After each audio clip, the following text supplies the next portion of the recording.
Le financement, c'est une question souvent cruciale pour les personnes qui souhaitent faire une formation à Imara.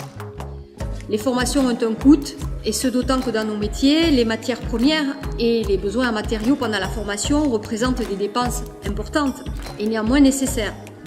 Évidemment, on ne peut pas se former sans pratiquer.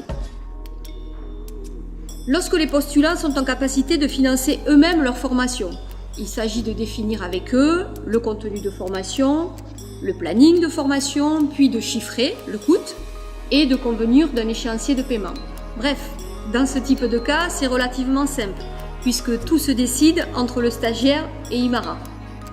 En revanche, lorsque le candidat doit solliciter un financement ou une aide auprès d'un troisième acteur, que ce soit un organisme, une région, Pôle emploi ou un employeur, c'est un peu plus complexe, c'est vrai. Mais cela prouve aussi qu'il y a des solutions, il faut être positif.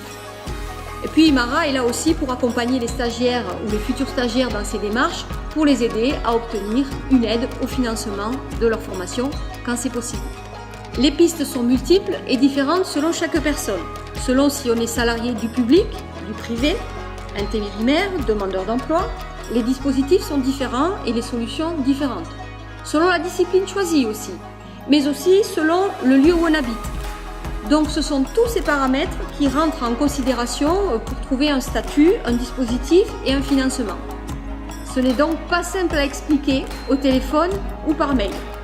Et c'est la raison pour laquelle nous organisons régulièrement des réunions d'information et nous conseillons à toutes les personnes de venir y participer car c'est le meilleur moyen d'obtenir toutes les informations, tous les renseignements pour pouvoir faire une formation à Imara et trouver un financement correspondant.